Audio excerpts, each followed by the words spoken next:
Welcome to the official YouTube channel for the Colin Cowherd podcast. Go on, hit that subscribe button if you're new so you don't miss any of our great football content this season. All right, it's time for our Sunday night pod. It's a wild day of crazy outcomes, special teams, blocked kicks, returns for touchdowns. One of the weirder Sundays. Let's start with Bears 31, Cowboys 14. Let's spend a lot of time on this. So I felt for the first time, John, and I wrote it down here. I really felt it in that 19-play drive in the third quarter. I wrote down harmony. I really thought it was the first time out of the first drive that I thought Caleb and Ben, there was a certain harmony. Like he wasn't rushing anything. Caleb made a couple of big-time throws, capped it in the end zone. I think it was DJ Moore. But I did. Now, the Cowboys, again, they won the field position game. Chicago did. Dallas, CeeDee Lamb got hurt second quarter. They didn't have a lot of offense in the second half. And I know Dallas isn't very good defensively, but listen, half the teams in this league aren't going to be very good defensively going forward with injuries and personnel. I thought there was improvement. I thought Caleb, he dirted a couple of easy balls, but I thought there was some harmony with Ben. Yeah, I mean, I think the story of the game is Ben Johnson versus Eberflus, which would be like, a 20-year-old playing a 5-year-old in pickup basketball. It's not a fair fight. I mean, Eberflus probably, I understand, like you said, injuries, but I think Eberflus is probably the worst defensive coordinator going. So I have a hard time. Listen, I give Caleb credit. He made that flea flicker is one of the more beautiful throws you will see all season long. Yeah. It felt like it flew night, but I don't put much emphasis on, I mean, they scored touchdowns with guys wide open. Komet, wide open touchdown. DJ Moore, wide open touchdown. And Rome, I think the first touchdown of the game was a dig just fell on the ground. Right. So it's just, I listen, I'm not trying to be negative on this. A win's a win. Cool moment for Ben getting his first win. But I truly believe that some guys in this league get recycled unfairly, and Eberflus is a good example. He has no business being a defensive coordinator. It's embarrassing. I mean, there's no one even around. So Caleb's hitting these guys.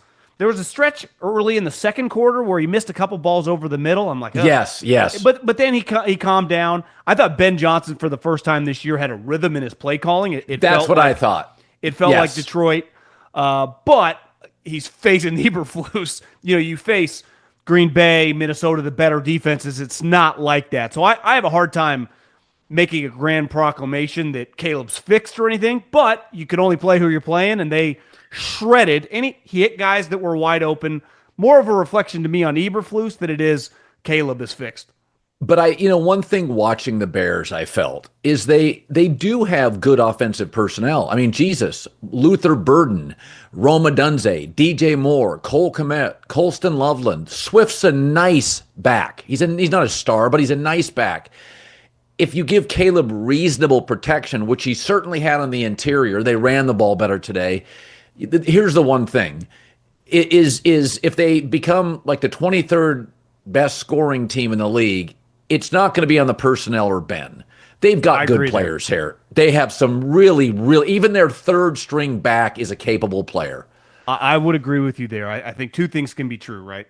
Eberflus and the Cowboys defensive personnel might be the worst in the league combination, and the Bears are not as bad as they have looked through two games, offensive personnel standpoint. Listen, is Rome ever going to be Malik Neighbors or Jamar Chase? Probably not.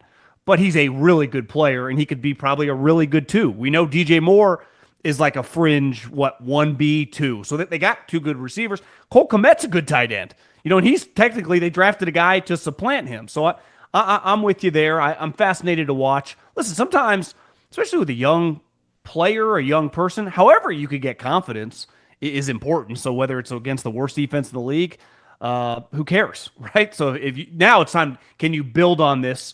Who do they play next week? The Raiders, who aren't very good, right? I mean, so that is something to keep an eye on. If they can build on it, then maybe there is some life here. I just have a hard time extracting much from throwing it to guys that are wide open in the NFL because we know that's not the case. 15 to 16 of the games that you're going to play throughout the year, especially in that division, which is a good defensive division. It's once CeeDee Lamb got banged up. I mean, you got Tolbert and Turpin and George Pickens and Javonte Williams, pretty good running back. But it is listen, here's what you and I both felt coming into the Cowboy season. This is a bad coaching staff. And I thought today, there was one point it was a 14-14 game, but it was 14-3 after the first quarter. And was it 14-14 here? Or do I make a mistake here? No, it was 24-14. I think there was a point in the game when CD Lamb went out, and I thought, well, they've got some pretty decent weapons. But one of the things that was pretty clear is that Dak was trying to throw the ball down the field and was getting pretty good protection, but he couldn't. And so once CD Lamb was out of the game, he was looking downfield. You'd see him multiple times, John. Dak would be waiting and waiting to go downfield, and he would dump it off. Is that if you take CD Lamb out, you can see the Cowboys have missed defensively and offensively. They've missed on draft picks. They have a lot of C-level players. Well, let's take the two teams, coaching staffs. Ben Johnson obviously is one of the better offensive coordinators and offensive minds in the league.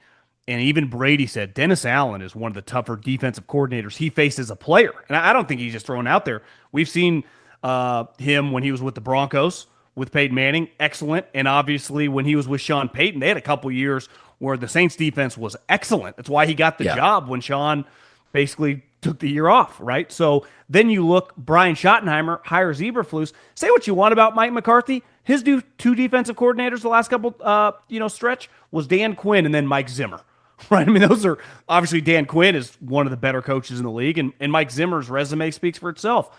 So you go from those two guys to Eberflus. I can't get over. I had a buddy one time tell me he was a longtime quarterback coach and he became an offensive coordinator for like one of the worst teams in the league. And I said, I get the money, but can't this derail your career? He's like, actually, this changes my career. Because once you go, oh, that guy's an offensive coordinator, whether you have success or you don't, you just get in that mix, right? Mike McCarthy, when he became the head coach of the Green Bay Packers, hadn't been some dynamic offensive coordinator for years, but he was viewed as like that was the next step. And I think sometimes guys, Eberflus becomes a head coach.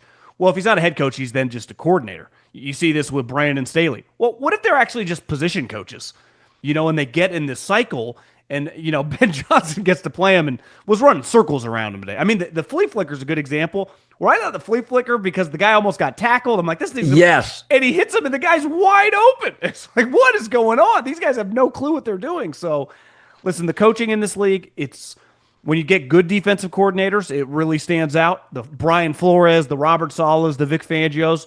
When you get bad ones, it really stands out. And I think that was pretty evident in this game with Ben Johnson. And listen, I'm not trying to diminish Caleb Williams, but he was throwing to wide open guys, which is pretty unheard of. It happens on a play, but it happened play after play after play. I mean, it was an unserious defensive performance.